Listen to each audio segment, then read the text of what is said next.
¿Ya quedó? Ya inició. Va.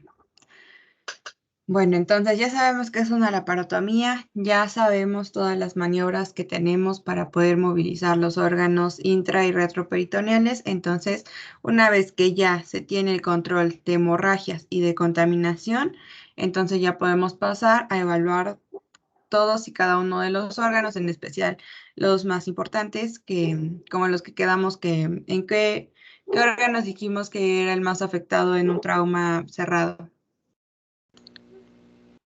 El vaso. Ay. Ok. ¿Y en el trauma abierto por arma blanca? El intestino delgado. ¿Y por arma de fuego?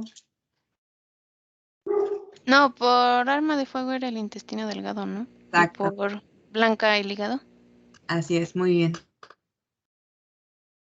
Entonces, el hígado está muy irrigado y hay que ir evaluando cada segmento.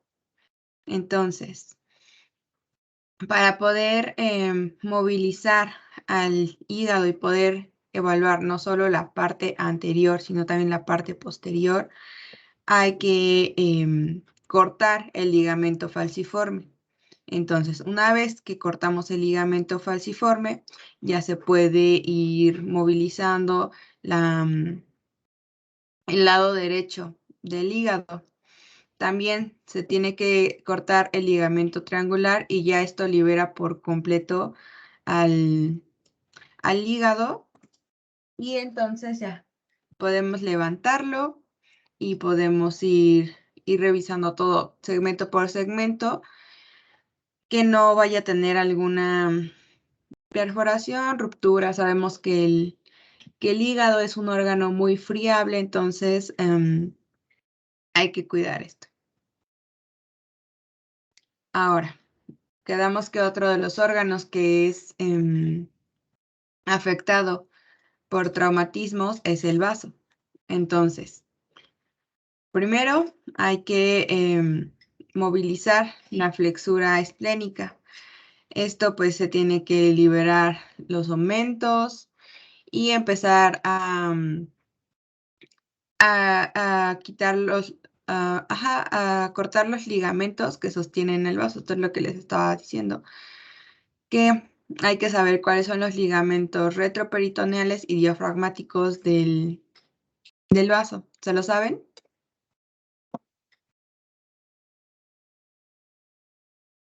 No, olvide.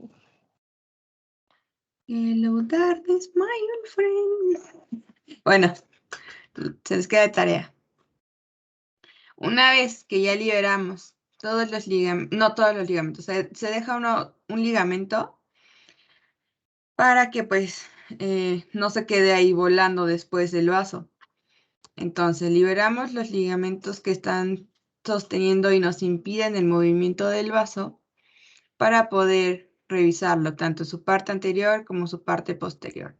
Aquí en esta imagen vean que igual lo están movilizando con una compresa para pues no dañar el órgano.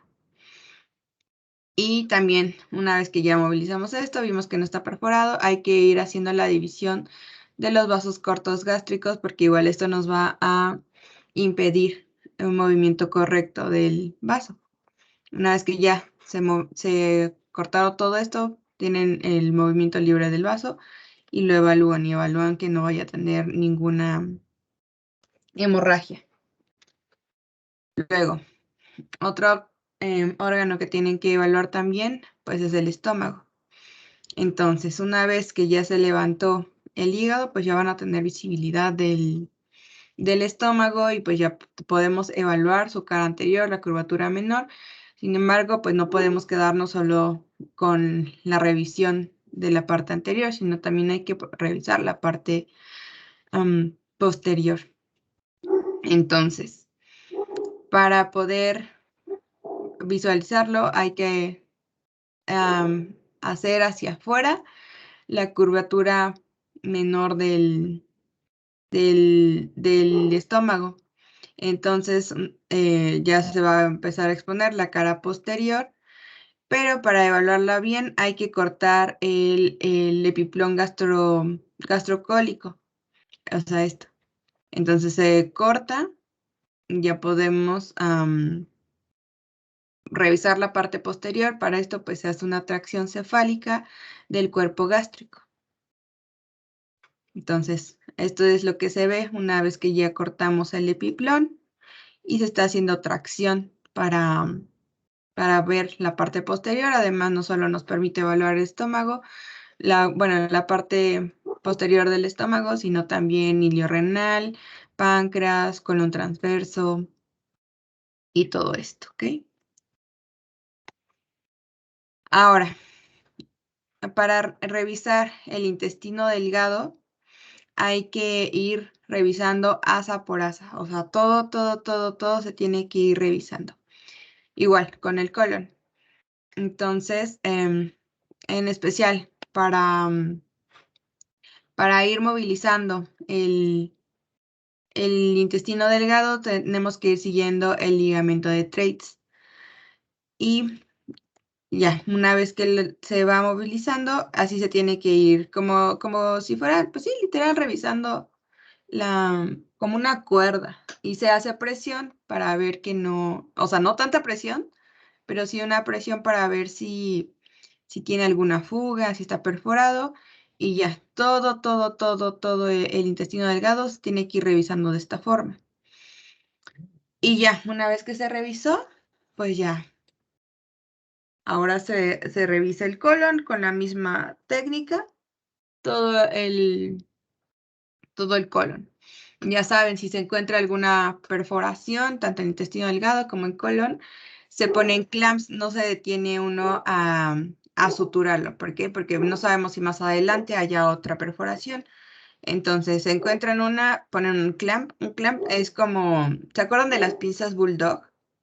Esos son unos clamps. Son como pinzas, literalmente son unas pinzas que pues pinzan el intestino para que evite la fuga y pues nos permita seguir evaluando. Ya cuando sabemos que si hay otras fugas, pues ya las encontramos, las pinzamos. Ya que estamos seguros que ya no hay más, pues ya se sutura. Ahora, ya vimos cómo se evalúa los órganos intraperitoneales, pero también hay que evaluar el retroperitoneo. Aquí en el retroperitoneo, lo más común que puede haber son hemoperitoneos, pero ahorita vamos a ver qué pasa si hay hemoperitoneo. Para evaluar el retroperitoneo lo vamos a dividir en zonas. La zona 1 va a ser la zona centromedial, la zona 2 es la zona lateral y la zona 3 pues la zona pélvica. ¿Qué vamos a evaluar en la zona 1 o centromedial? Primero vamos a empezar con la apertura diafragmática, todo lo que se encuentra en esta parte, principalmente los vasos. Después vamos en la parte inferior, se encuentra la parte premonitoria del sacro, igual, lo que nos importa aquí son los vasos, intestino delgado. Y lateral a esto, pues el psoas, la aorta, cava inferior y el páncreas. Aquí principalmente de órganos es el páncreas. Una vez que ya revisamos la zona centromedial, vamos a pasar a revisar la zona lateral. La zona lateral, pues son igual. Vamos a empezar en la zona diafragmática, costodiafragmática. En esta parte, pues están riñones, iliorrenal, parte colon transverso, la flexura del colon, igual, colon descendente. Y entonces, esto es lo que hay que evaluar. Y también, pues, los músculos de por sí esos los van a ver. Otra cosa que se puede evaluar en esta parte son los uréteres. Igual esos se pueden dañar y pues hay que evaluarlos. Una vez que ya evaluamos la parte central, lateral, pues hay que evaluar la zona pélvica. En la zona pélvica, pues lo que lo delimita, pues es el sacro, la apertura pélvica. Y esto hay que evaluar, pues, sigmoides, colon descendente, apéndice, vasos, parte de uréter y los órganos intrapélvicos, en especial útero, ovarios, tubas uterinas y la vejiga. Ahora, como les digo, en la parte posterior lo que más se puede presentar son hematomas. Entonces, si en la zona 1 hay un hematoma, hay que explorarlo. ¿Por qué? Porque quedamos que en la zona 1 están los vasos importantes y está el vaso. Entonces, si hay un hematoma, hay que evaluar de dónde viene el hematoma y si este ya, pues ya no tiene la hemorragia activa. Si tiene hemorragia activa, pues hay que arreglar. En la zona 2, aquí está mal, zona 2 y zona 3. En la zona 2 y 3 hay que evaluar el hematoma de dónde viene, pero pues no hay que abrirlo, porque pues no podemos causar una mayor hemorragia. Entonces, nada más evaluar de dónde viene el hematoma. Si ya no está la hemorragia activa, pues ya, perfecto. ¿Qué órganos se ven afectados con mayor frecuencia y qué es lo que se tiene que hacer de acuerdo a las zonas? En la zona 1 les digo, lo que nos importa más son los vasos. ¿Qué vasos? Aorta y cava. Entonces, ¿cómo se pueden dañar? Pues por un mecanismo penetrante y pues lo vamos a ver de forma clínica porque el paciente viene hipovolémico y obviamente cuando se hace el intraoperatorio pues vamos a ver ahí toda la cavidad llena de sangre. Entonces, lo que se tiene que hacer aquí es el control vascular, lo pinzas, lo suturas y lo que se prefiere es hacer una arteriografia. Otra cosa que se puede afectar en la zona 1, quedamos que puede ser el duodeno o el páncreas. Esto pues puede ser por contusión, por traumatismo igual. Entonces esto se puede evaluar desde un TAC con contraste, pero igual, una LAPE pues lo vamos a ver. Dependiendo del daño que tengan, pues es el tratamiento que vamos a tener. Obviamente duodeno si está perforado, pues hay que suturarlo. Pero del páncreas, dependiendo del daño que tenga, pues hay que evaluar qué se tiene que hacer. En la zona 2, lo principal, pues son los riñones, las glándulas suprarrenales, uréteres, colon, ascendente, descendente, y se ven afectados principalmente por contusiones. Esto pues lo podemos evaluar desde un ataque con contraste, principalmente cuando sea en riñón. Si es por colon, pues igual LAPE y se tiene que reparar en cirugía. El riñón puede que tenga un tratamiento conservador, entonces dependiendo igual del daño que tenga el riñón, pues es el tratamiento que va a llevar. Finalmente, en la zona 3 lo que nos importa más son los vasos ilíacos. Estos pueden dañarse por un trauma penetrante. Entonces, esto se va a ver principalmente en el intraoperatorio, clínico ya saben, llega hipovolémico, entonces pues se ve.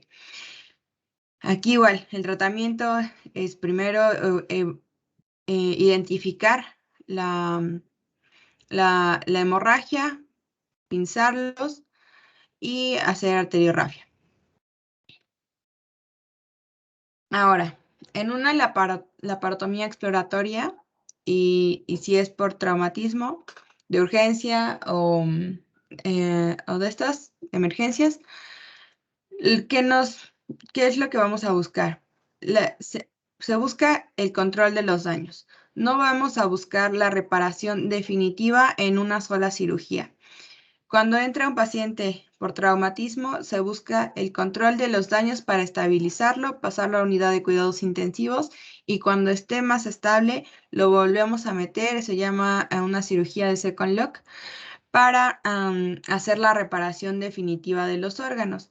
Si nosotros buscamos la reparación definitiva en una sola cirugía, pues esto suele ser más contraproducente porque el paciente viene hipovolémico, viene en un estado inflamatorio, tiene una respuesta metabólica, entonces en lugar de ayudarlo, pues va a perjudicarlo. Entonces, ¿de qué trata la cirugía de control de daños? Esta inició aproximadamente hace 30 años por el doctor Schwab, no sé pronunciarlo bien, en 1993 en Filadelfia, porque pues él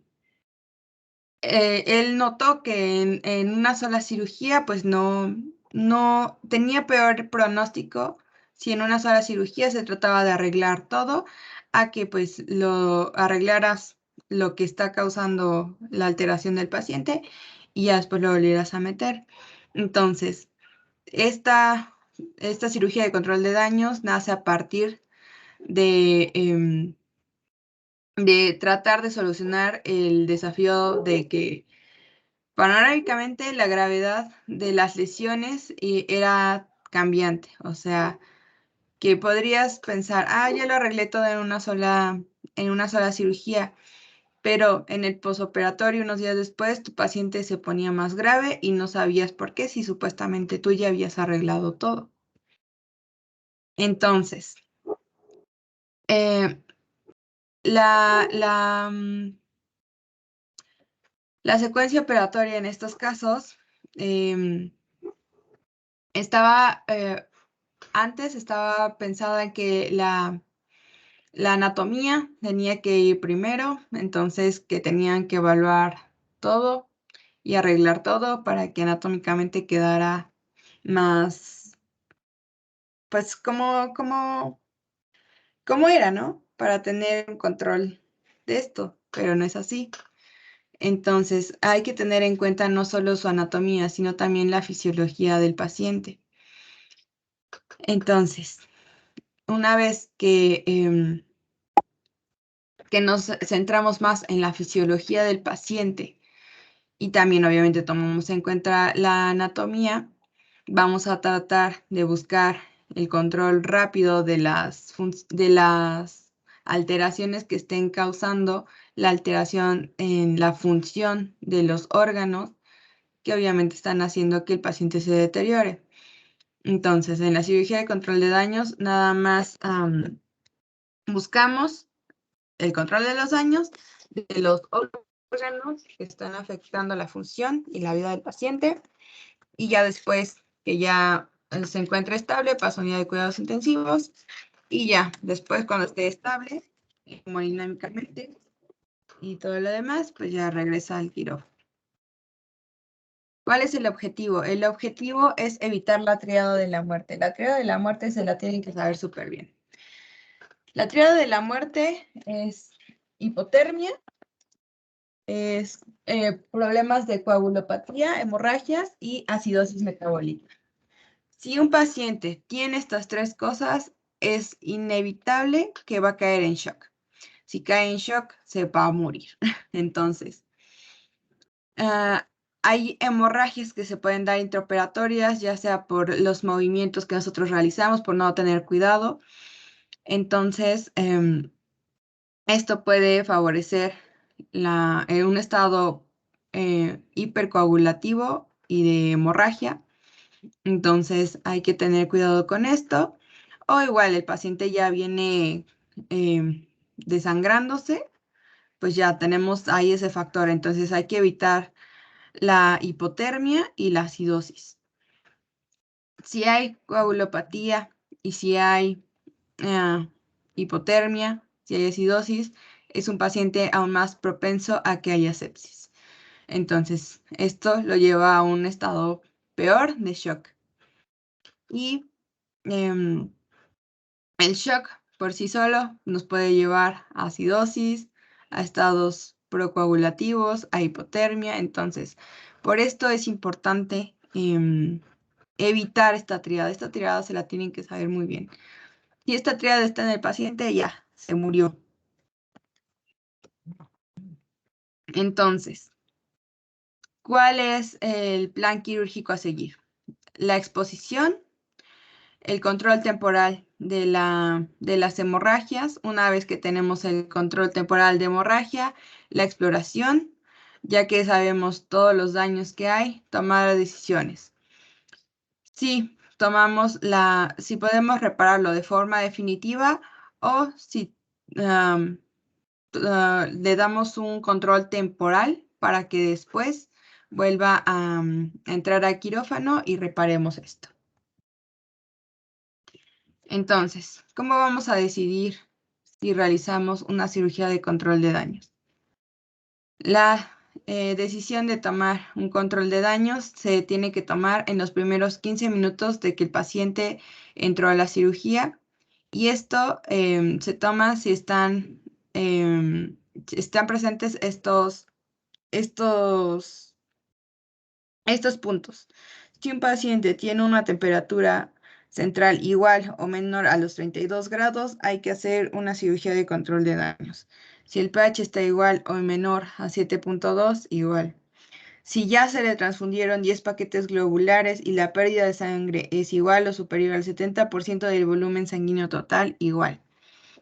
Si el tiempo de protombina está igual o mayor a 16, o el tiempo parcial de tromboplastina es igual, mayor a 50, por lo del, aquí vamos viendo. Hipotermia, acidosis, estados de hipovolemia, hipercoagulabilidad, incapacidad para controlar el sangrado mediante hemostasia directa, hemorragia grave, inestabilidad hemodinámica con hipotensión y choque que excede los 70 minutos. Todo esto nos obliga a realizar una cirugía de control de daños, o sea, reparar temporalmente el daño, no hacer ¿cómo se llama? La reparación completa de estos daños. Entonces, también, ¿cuándo vamos a tener una cirugía de control de daños? Cuando hay una incapacidad para cerrar el abdomen o el tórax, porque las vísceras tienen un edema masivo. Entonces, en estos casos no vamos a buscar cerrar el tórax a fuerza, porque si no, pues vamos a causar hipoxia, isquemia, necrosis, y se va a afectar el paciente. Si hay un trauma en el torso de alta energía, o si tienen múltiples lesiones penetrantes en el torso que estén afectando la línea media, el cuadrante superior derecho, que ya sabemos, en la línea media es donde vamos a cerrar las cavidades, pues tampoco se busca cerrarlo en una sola, porque esto puede que en el posoperatorio estas lesiones o alguna lesión no identificada tenga todavía hemorragia activa, entonces pues por esto no se va a cerrar. Igual, cuando hay una lesión vascular en el abdomen o una lesión visceral múltiple, o en el retroperitoneo o en la zona pélvica, no vamos a buscar la reparación definitiva en una sola cirugía, y tampoco lo vamos a cerrar de forma definitiva. Igual, si tiene lesiones en diferentes zonas anatómicas, pues no lo vamos a cerrar en una sola, y hay un puntaje para determinar la severidad de los daños. Si con este puntaje es superior a los 35, igual, no lo vamos a cerrar y no vamos a hacer una cirugía de un solo momento. La cirugía de control de daños tiene fases. Entonces, hay una fase 0, fase 1, fase 2, fase 3. La fase 0 entra cuando el paciente está en el área prehospitalaria, en urgencias, y aquí es donde se toman igual. Se reconocen los daños, se toman decisiones inicial para el control de daños. Si está hipotérmico, se le dan medios para aumentar su temperatura, y se inician transfusiones si es que lo necesita. La fase 1 es la laparotomía inicial. Esto pues ya, en sala de operaciones. ¿Qué es lo que se tiene que hacer en la laparotomía? Ya sabemos, control de hemorragia, control de contaminación, empaquetamiento intraabdominal y el cierre temporal. En la fase 2, esto ya es en unidad de cuidados intensivos, si requiere reanimación. Para la reanimación hay que tener al paciente con medios para mantenerlo caliente, que no se hipotermia, ajá, no sé si se diga así. Mejorar el estado hemodinámico, ya sea con transfusión, lo que sea, que tiene que tener soporte ventilatorio, corregir coagulopatía si es que hay. Se tiene que restaurar el estado ácido-base y se tienen que identificar lesiones que se hayan pasado por alto. Una vez que esto ya está controlado, pasamos a la fase 3, que es la cirugía definitiva, también se conoce como cirugía de second lock. Y esto igual, regresas a la de operaciones, se hace el desempaquetamiento del paciente y se hace la reparación definitiva de todos los órganos que se tengan. Entonces, la parotomía inicial es la fase inicial y el paciente está, pues, no se encuentra estable. Y aquí el objetivo es ganar tiempo, o sea, estabilizar las funciones fisiológicas del paciente, ya sabemos, con el control de hemorragia. Aquí seguramente la aorta está dañada porque vean cómo está saliendo a chorro toda esta sangre. Entonces aquí lo que se tiene que buscar primero antes de revisar todo lo demás es controlar esta hemorragia. Y como les digo, la prioridad aquí es controlar la hemorragia. Una vez que controlamos toda hemorragia activa, buscamos puntos de contaminación y los arreglamos. Para el control de la hemorragia, se tiene que hacer una ligadura y después reparación o un puenteo. Para el puenteo se utilizan shunts temporales intravasculares para los vasos. El shunt no es permanente. La reparación, pues sí. Pero el shunt no. Entonces, por esto va a tener que entrar otra vez al quirófano, porque pues solo va a controlar de forma temporal la hemorragia que hay. Y ya después hay que entrar a repararlo. Entonces, ¿qué es un shunt? Estos shunts se utilizan para cualquier estructura tubular que se encuentre dañada y que para mantener su permeabilidad, su continuidad. Esperen, está muriendo este gato. Su continuidad y pues ya, para después en una cirugía secundaria, reparar esto. Entonces es este tubito, está heparinizado para que pues no se vaya a coagular. Se pone este tubito en un extremo, en otro extremo. Aquí tiene que entrar 2 centímetros y en la parte proximal a 1 centímetro. Entonces, una vez que ya fue ingresado el shunt, se pone una ligadura para que pues lo sujete. Y ya, así se queda temporalmente. Aquí es donde podemos ver el shunt. Aquí el vaso no se rompió por completo. Vean que en la parte posterior todavía tiene tejido. Entonces aquí introdujeron el shunt, aquí está ligado, y así lo dejan. Aquí, en sí se rompió por completo el vaso.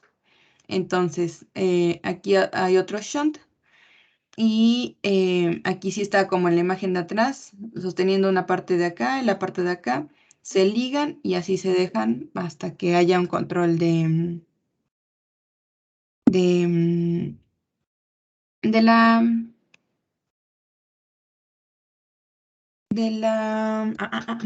esto, ¿ok? Otra forma de controlar la hemorragia es con la ligadura. Ya saben cómo se hacen las ligaduras y esto nos permite controlar temporalmente la hemorragia, cierra las estructuras y evita fugas. ¿Qué vasos se pueden ligar? Pues todos estos, las vena ilíaca y subclavia. pero la ligadura se tiene que utilizar como último recurso. ¿Ok?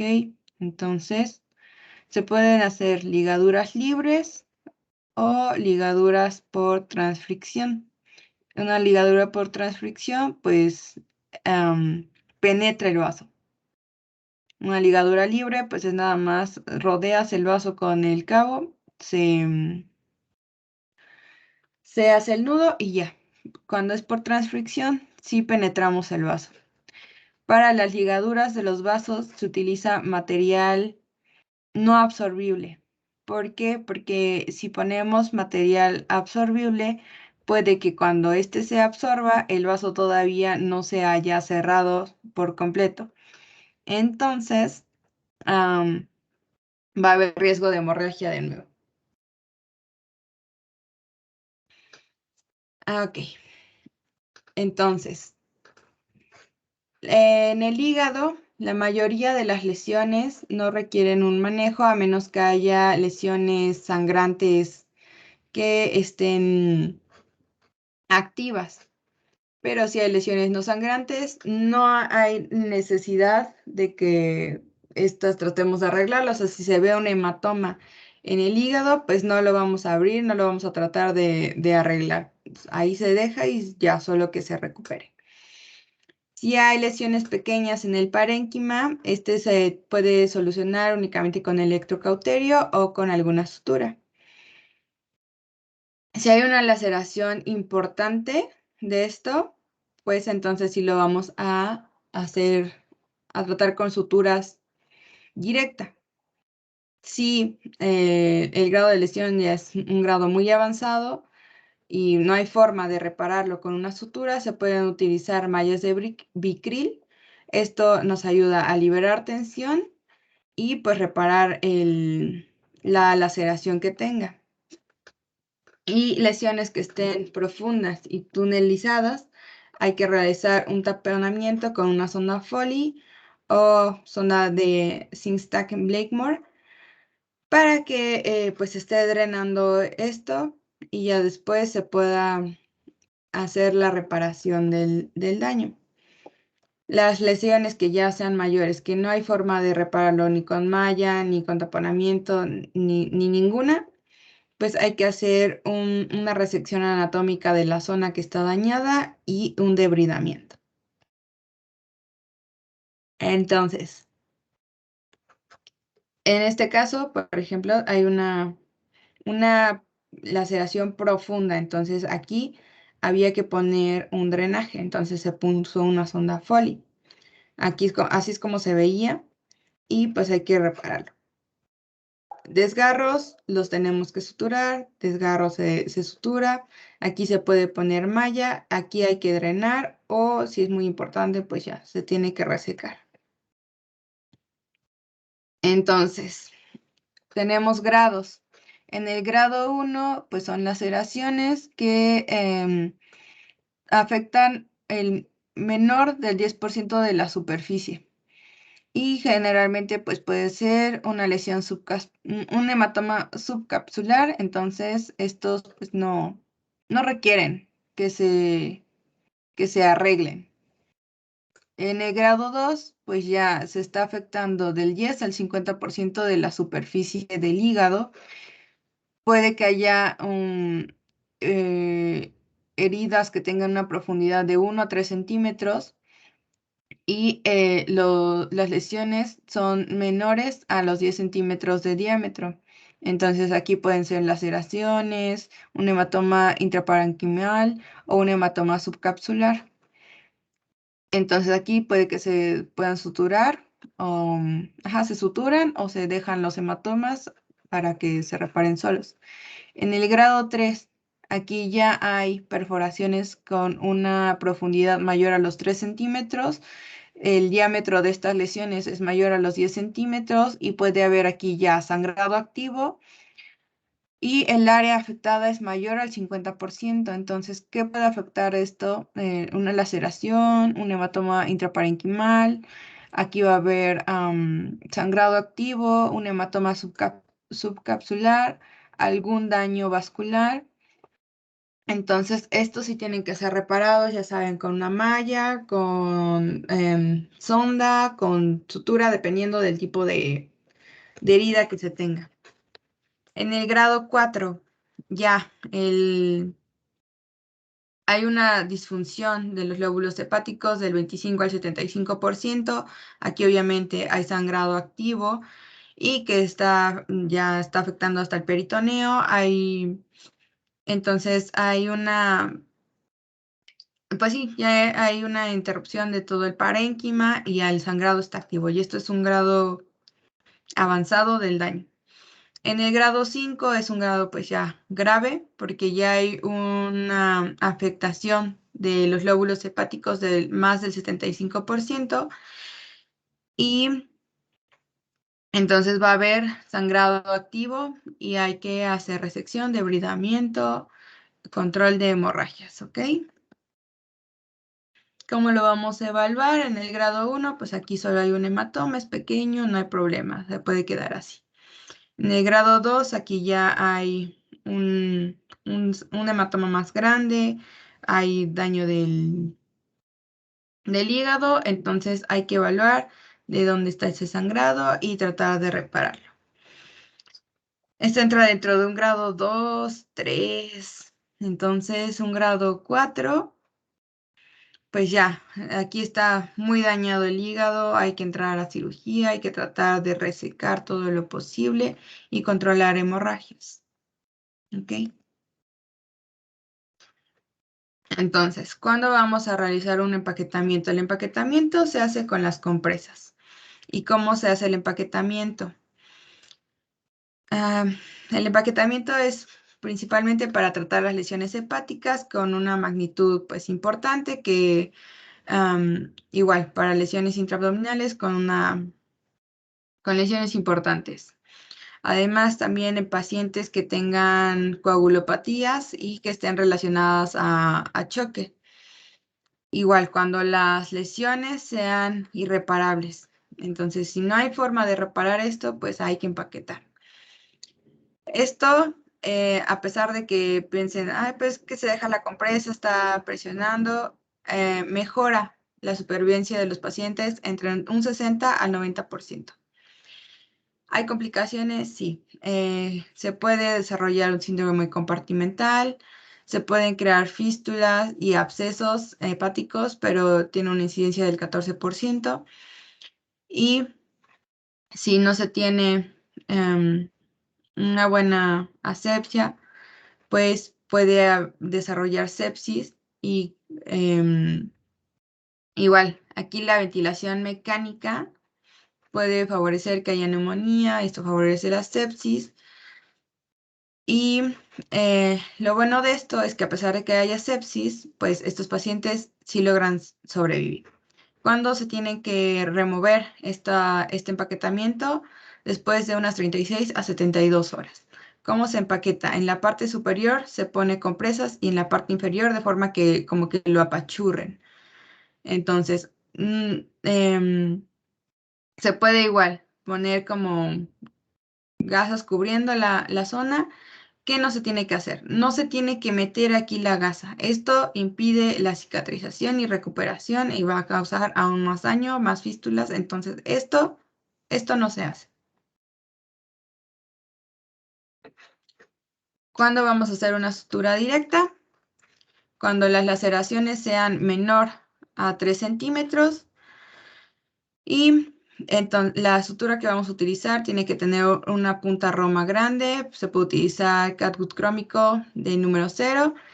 ¿Y qué sutura podemos utilizar? Pues un colchonero, no, y aquí hay que cuidar, pues no hacer demasiada tensión, sino pues vamos a, a generar isquemia, hipoxia, daño. Hay complicaciones que si no se pueden llegar a dañar los conductos biliares, que puede causar aún más hematoma intrahepático y pues puede afectar a la hemoglobina. Y ahora, si hay una fractura digital, esto significa que hay daños a los vasos, a las vías biliares. Entonces aquí se prefiere pinzar temporalmente, ligar temporalmente los vasos y se hace el empaquetamiento para después hacer la reparación. Hay otra forma de empaquetamiento, es el empaquetamiento mental y literal se empaqueta con aumento. Y esto pues con el objetivo de llenar el espacio muerto con un tejido viable. Entonces, esto moviliza el epiplón del mesocolon transverso desde la curvatura mayor hacia donde esté la ruptura del hígado para que pues esto llene el espacio muerto y pues ese tejido que favorece la, ah, ah, ah, la reparación. Permítame.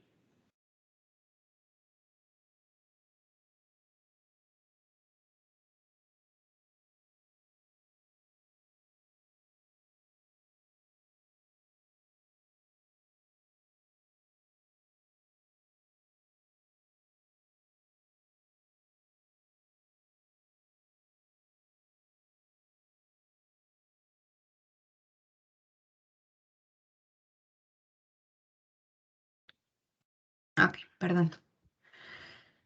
Ahora, cuando hay lesiones hepáticas grandes,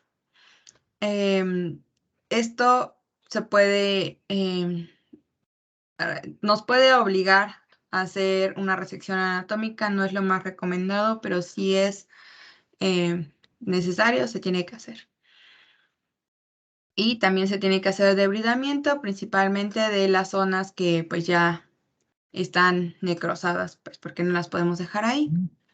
Si hay un trauma penetrante y tiene una gran profundidad y una gran longitud, se tiene que hacer un taponamiento. Para esto usamos sondas o un Penrose o una sonda de Sengstack Blakemore para que igual permita el drenaje de lo que esté aquí y la posterior reparación. Sabemos que hay pegamentos biológicos y se tienen que usar para el hígado, pues con base a estudios que se han realizado en los últimos años, han observado que sí sirven para la hemostasia de forma rápida y que tienen pocos efectos secundarios. Entonces, tenemos pegamento a base de matriz de gelatina, se conoce como Flowsil, y también podemos utilizar colágeno de tipo 1, liofilizado o pues selladores de fibrina. Entonces, esto se puede utilizar en el hígado. Ahora, ¿qué pasa con las lesiones esplénicas? La esplenectomía, pues es lo que se utiliza para el control rápido de un paciente que está inestable. Entonces, si hay una ruptura esplénica, pues hay que hacer esplenectomía, no hay de otra. Igual, tenemos grados. En el grado 1, pues solo hay un hematoma, una laceración, el daño subcapsular es menor al 10% de la superficie, puede haber desgarro capsular, igual menor a 1 centímetro de profundidad. En el grado 2, el hematoma subcapsular puede llegar a ocupar del 10 al 50% de la superficie y la profundidad puede ser mayor a los 5 centímetros. Si hay una laceración, puede llegar a causar un desgarro capsular de 1 a 3 centímetros de profundidad sin llegar a afectar los vasos trabeculares. En el grado 3, el daño subcapsular ya es mayor al 50% de la superficie o se está expandiendo, o hay un hematoma subcapsular o el parénquima ya se rompió. Entonces, esto pues tiene una expansión mayor a los 5 centímetros y también una profundidad mayor a los 5 centímetros. En las laceraciones igual puede que haya una laceración con una profundidad de 3 centímetros o más que ya está afectando a los vasos trabeculares y obviamente aquí ya va a haber una hemorragia activa. En el grado 4, pues ya es una laceración grave que está afectando vasos segmentarios, vasos ciliares y ya hay una desvascularización mayor al 25%. En el grado 5, pues ya casi ni hay vaso. Ya hay una abulsión completa del vaso, hay lesión iliar, desvascularización del vaso, este vaso ya valió. Ahora, para las lesiones intestinales, se prefiere el manejo rápido, que es el control de las fugas. Ya saben, se colocan pinzas y ya después se pueden suturar. O si no se puede suturar de forma continua, se pueden colocar grapas, pero aquí pueden causar algunas asas. Ya, si esto no se puede hacer, pues entonces hay que hacer una resección de forma muy rápida para hacer la reconstrucción en la siguiente cirugía. Entonces, aquí si no hay forma de arreglar porque ya está isquémico, se cortan las zonas y se mantienen así como un estoma. Entonces, se deja así hasta que en la siguiente cirugía pues ya se puedan reparar y ya.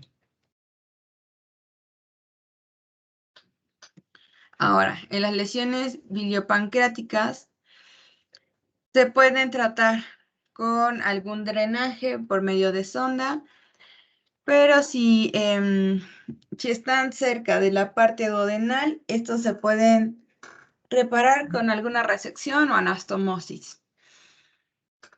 Si se encuentran otra lesión en la parte pancreatoduodenal, se puede hacer una pancreatoduodenectomía rápida que se busca engrapar el cuello del páncreas y el píloro y el yeyuno proximal para luego en la siguiente cirugía que se haga una resección de esto. Si el daño está en el colédoco, pues este colédoco se puede ligar, igual la vía biliar se puede ligar y se mantiene para drenar con una colecistectomía. Y aquí la supervivencia de los pacientes es del 50% porque generalmente desarrollan sepsis. Ahora, para la lesión pancreática también tenemos grados. Tenemos la clasificación de Moore. En el grado 1, pues es un hematoma menor, es una contusión que no está afectando realmente al hígado, o puede ser una laceración superficial que no esté dañando a profundidad al páncreas. Entonces aquí no requiere realmente de un tratamiento. En el grado 2 es un hematoma mayor, es una contusión que igual no está dañando no hay una lesión ductal, pero la lesión, igual no hay lesión, o sea, no es igual, no hay una lesión pues importante, es más grande, sí, pero igual, se limita a ser un hematoma, no hay que tratarlo. En el grado 3 puede haber pues ya, puede haber hay una ruptura y puede llegar a afectar a la vena mesentérica superior, o ya hay lesión del parénquima y pues ya hay lesión del páncreas. Esto pues sí tiene que ser reparado. En el grado 4 ya es grado grave, igual que puede estar afectando, principalmente afecta el lado derecho donde está la vena mesentérica superior, donde va a haber un sangrado importante. Hay lesión del parénquima y puede llegar a afectar a la ámpula de Vater. En el grado 5, pues ya se partió literalmente el vaso. Hay una ruptura masiva de la cabeza del páncreas, ya hasta la cabeza del páncreas ya se fue. Ahora, las lesiones urológicas, estas lesiones en general pueden llegar a ser muy importantes, entonces se tiene que recurrir a la nefrectomía. Entonces, para esto se pueden ligar uréteres, se exterioriza riñón y se exterioriza igual uréter para hacer una ureteroscopía percutánea. se pueden colocar catéteres y o si no se usan los catéteres, se hace una nefrostomía. Esto lo vamos a ver mejor cuando veamos nefrectomía.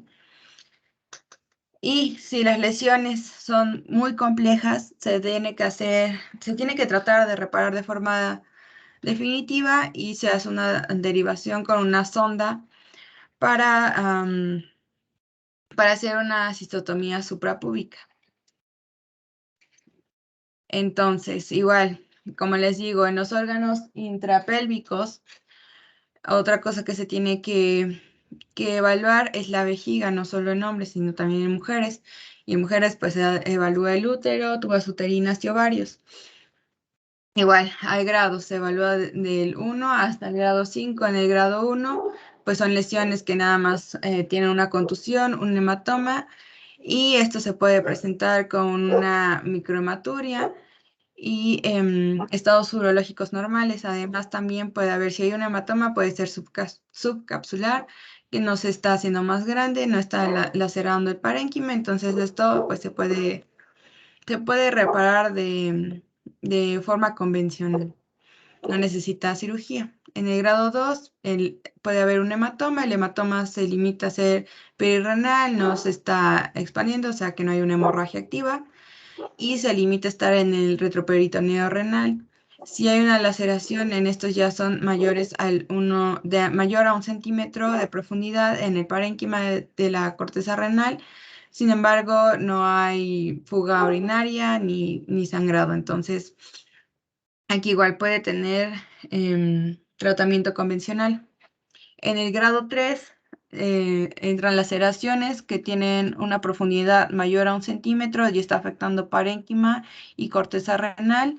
Sin embargo, pues no hay todavía fuga de los líquidos ni extravasación urinaria.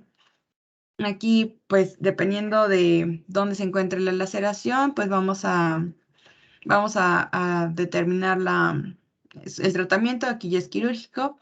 En el grado 4 se pueden dar por laceraciones o vascular. Si es laceración, pues ya la laceración ya llegó al parénquima y ya va a estar más pues profunda, llega a la corteza renal, a la médula, sistema colector. Obviamente aquí va a haber fuga.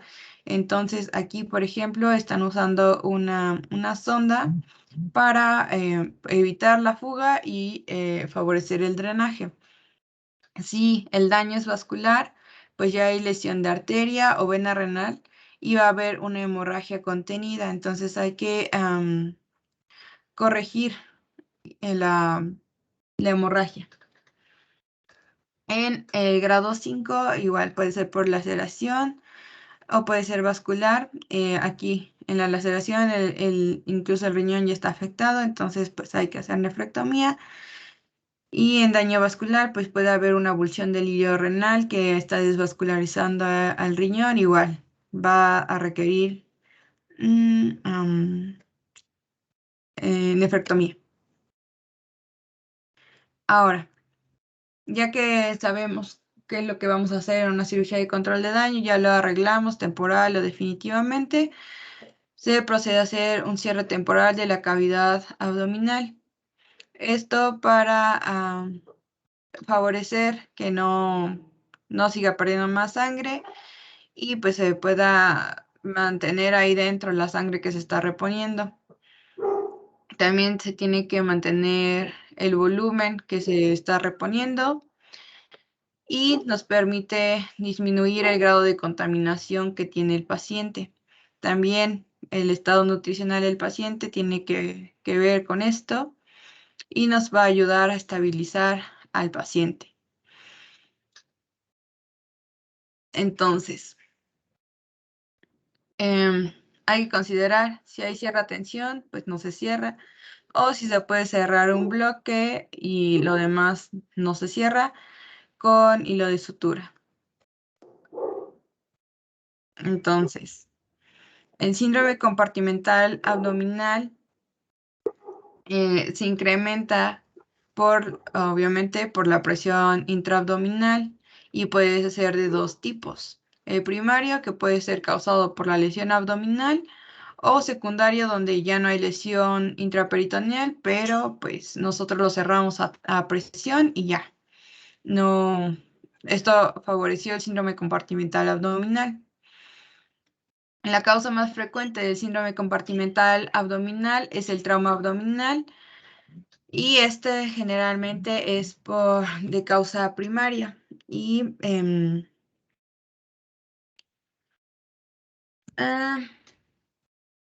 pues ya. Por eso es importante saber cuándo vamos a cerrar de forma definitiva y cuándo de forma temporal.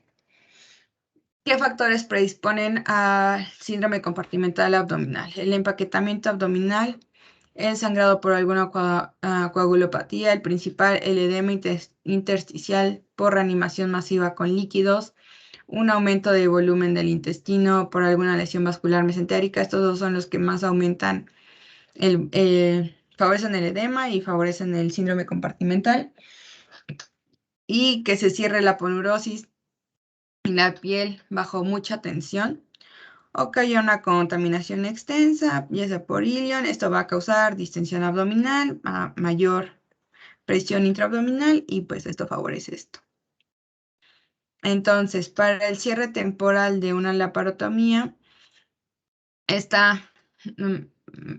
se asocia pues a que va a haber una menor incidencia de hipertensión abdominal y pues menor síndrome compartimental. Para esto tenemos diferentes medios que nos ayudan a hacer el cierre temporal. Tenemos la bolsa de Bogotá. Es una bolsa literal que va a recubrir a los intestinos y pues esto se mantiene abierto, se fija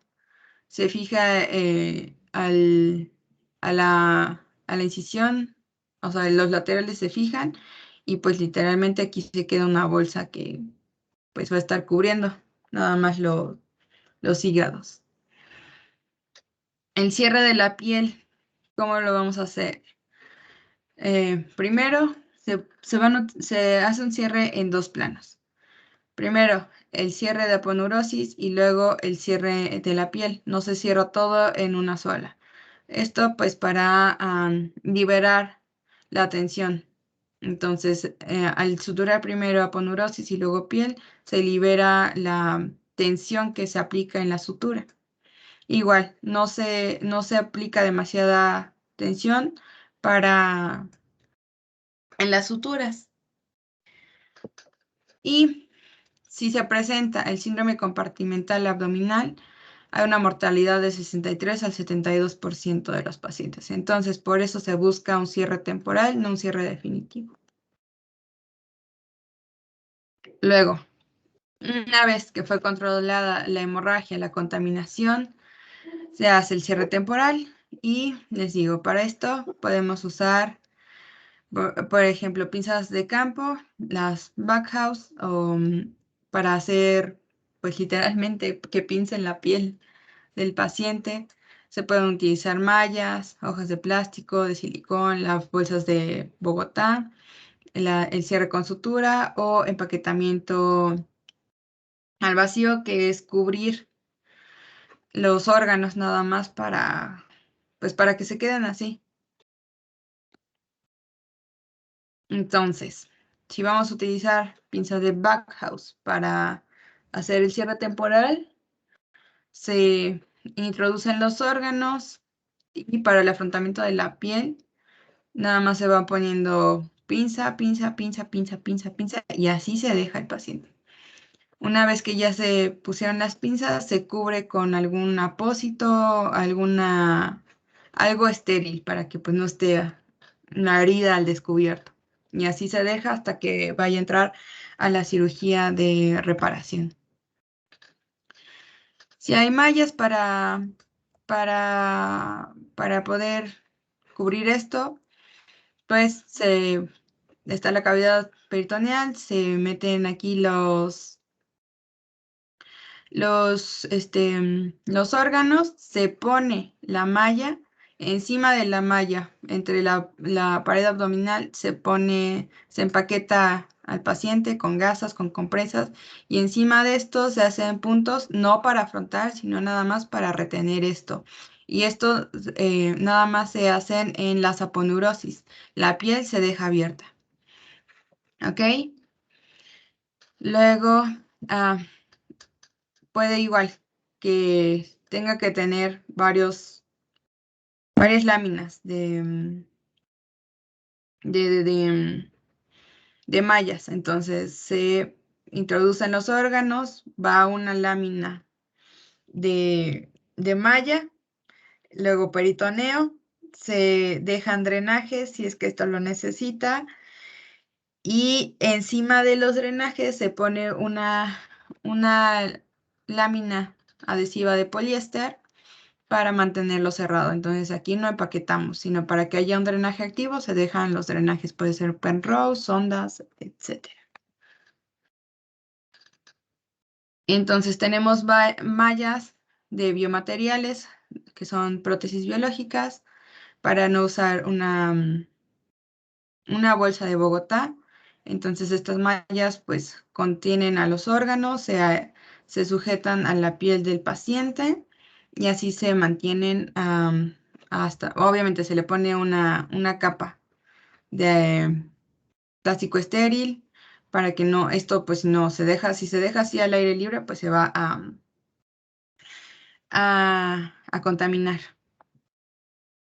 Y otra cosa que se puede utilizar es la bolsa de Bogotá. La bolsa pues es literalmente una bolsa plástica. Vean, aquí es una bolsa de solución fisiológica que recubre los órganos. Aquí cuando hay muchísima tensión, vean cómo está todo edematizado estos órganos. Entonces se coloca la bolsa y se sutura todo su contorno. Y otra vez, los cierres de sutura. Se sutura poneurosis y lo de piel se puede empaquetar o si se puede cerrar, pues entonces se cierran dos tiempos, se cierra poneurosis y se cierra piel. Si se aprieta demasiado estas suturas, se puede causar la necrosis de la herida por la isquemia de la pared. Y además, esto está aún más asociado al síndrome compartimental abdominal y que puede causar fístulas enterocutáneas. Entonces, por esto esta no está tan recomendada. Ahora, el empaquetamiento al vacío se utiliza presión negativa, se usa un drenaje que va a estar generando este vacío y esto además nos favorece para eliminar líquidos y sangre que se encuentren en la cavidad para, pues, que se esté drenando.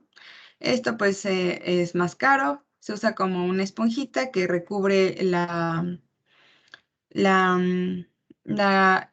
cavidad abdominal, se pone el plástico, se pone el sistema de sellado al vacío y esto hace como, pues chupa, como que aspira y ya genera la contracción de la bolsa y también se mantiene aspirando los líquidos y esto pues ayuda a disminuir el edema. Vean, entonces, su mecanismo va a ser, va a estar intercambiando flujo sanguíneo, va a ser una macrodeformación por la aspiración y también hay una microformación a nivel celular porque pues ahí esto pues está aspirando y elimina los fluidos pues que hay en la herida.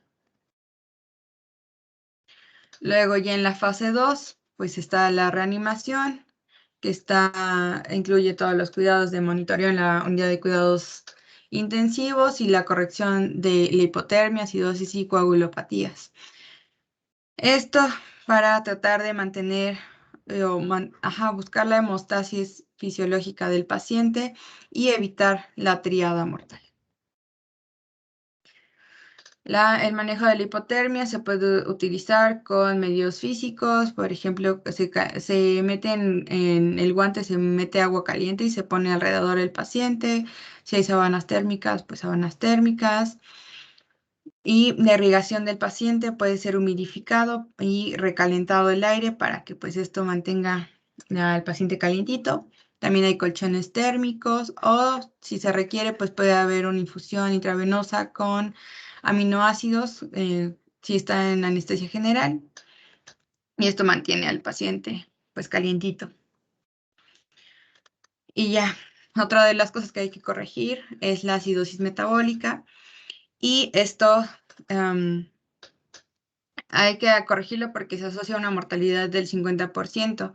Pero si se corrige dentro de las primeras 24 horas, la mortalidad es menor al 9%. Y la liberación del oxígeno se puede hacer mediante 3 formas terapéuticas. Uno es el aumento del gasto cardíaco con infusión de volumen. Otra es incrementando el gasto cardíaco con agentes inotrópicos y la otra es favoreciendo el transporte de oxígeno con transfusión sanguínea. Entonces, dependiendo de qué es mejor para el paciente, utilizamos uno de estos 3. Y la corrección de las coagulopatías, pues se hace con una terapia transfusional adecuada para el paciente, evitando obviamente hacer una transfusión masiva y se hace una corrección 1 a 1. Entonces, si se hace una transfusión correcta, la probabilidad de que sobreviva el paciente aumenta incluso aunque tenga un trauma grave. Y si hay un trauma múltiple y trauma craneoencefálico, el conteo plaquetario se tiene que mantener entre mayor a 100,000. Y en estos casos, la angiografía es un método muy efectivo y es menos invasivo para evaluar y controlar las hemorragias retroperitoneales y pélvicas y hepáticas de los pacientes. Otras medidas que se pueden dar en la fase 2, el soporte ventilatorio.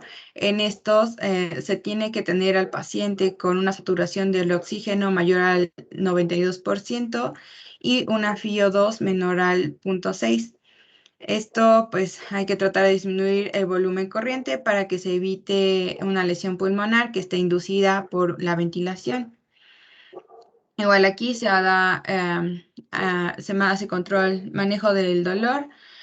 Dependiendo de esto, pues usamos la escala analgésica. Generalmente estos pacientes requieren un manejo del dolor en un escalón 3 y esto evita que haya una reacción neuroendocrina que impacte aún más en la mortalidad del paciente. Igual, se tiene que mantener una monitorización durante la fase de reanimación. Hay que mantener una vigilancia de los signos vitales, temperatura, tiempos de coagulación, todo para que si en algún momento algo se descontrola, pues a actuar de forma rápida. Una vez que ya el paciente se encuentra estable, pasamos a la fase 3, que es la fase de reintervención. ¿Y cuando se tiene que hacer la reintervención? Esta es en un tiempo mínimo de 24 a 48 horas. Algunos prefieren esperar de las 48 a 96 horas. Entonces, la fase de reintervención va de las 24 a 96 horas. Y aquí otra vez se vuelve a hacer una exploración cuidadosa de toda la cavidad abdominal para que no se pase por alto ninguna lesión. Y aquí ya se hace una reconstrucción del visceral y vascular si esto es necesario. Aquí se quita el empaquetamiento antes de que se cierre. Y si hay otra vez sangrado, pues se va a tener que volver a empaquetar al paciente y se deja así para después volver a reintervenirlo y cerrar la cavidad. Las cirugías de second lock se hacen principalmente para pacientes posoperados que se encuentran complicados, pacientes que tienen bolsa de Bogotá, que solo fueron cerrados con pinzas de Backhaus o con sellado al vacío. Estos, pues, porque tienen licencia de anastomosis y también puede ser para seguimientos de pacientes con neoplasia o pacientes que tienen sepsis persistente. Ahora, hay casos en los que hay una reoperación no planeada y estos en casos de que se tenga que realizar una nueva cirugía sin que se haya planeado previamente y sin que el paciente esté estable por completo, que no se haya estabilizado en unidad de cuidados intensivos. Esto principalmente porque hay un sangrado activo y se tiene que entrar porque a lo mejor se sospecha de una lesión que se tiene que manejar porque está causando choque y antes de que se cree el síndrome compartimental abdominal. Las complicaciones de una cirugía de control de daños, pues son abscesos, principalmente fístulas, puede haber necrosis, alguna obstrucción, alguna fuga anastomótica, fístulas, que haya falla de la pared abdominal, fiebre, neumonía, esto por la ventilación mecánica, insuficiencia renal, sepsis, síndrome de respuesta inflamatoria sistémica, síndrome de insuficiencia respiratoria del adulto y síndrome de disfunción orgánica múltiple. Esto tiene una incidencia del 35%. Entonces, pues las complicaciones sí son altas, además, pues son pacientes críticos.